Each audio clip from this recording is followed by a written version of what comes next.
I have become very weary when people tell me that they admire me.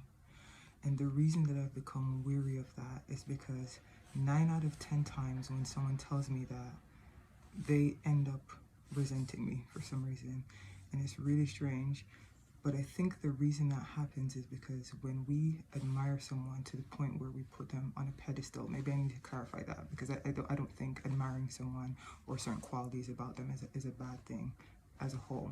I think when that admiration is to a point where we put them on a pedestal is when it tends to lead to resentment, conflict, envy, jealousy, all those things. And the reason being is that when you admire someone too much, you start to imitate them to the point where you almost want to become them. You almost lose your own identity, or maybe you never had it.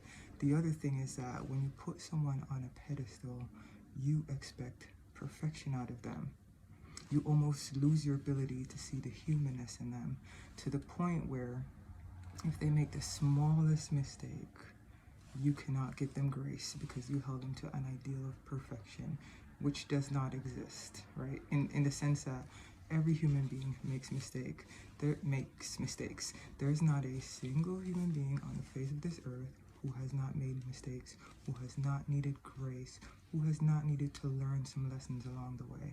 I think one of the worst things we can do is not be teachable, is to think that we can't learn anything, we're beyond learning, and that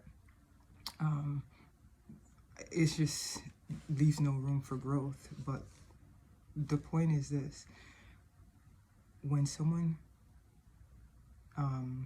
puts you on a pedestal, that is not a compliment, because like I said, the minute you show any flaw, all of a sudden they are going to blow who you are out of proportion.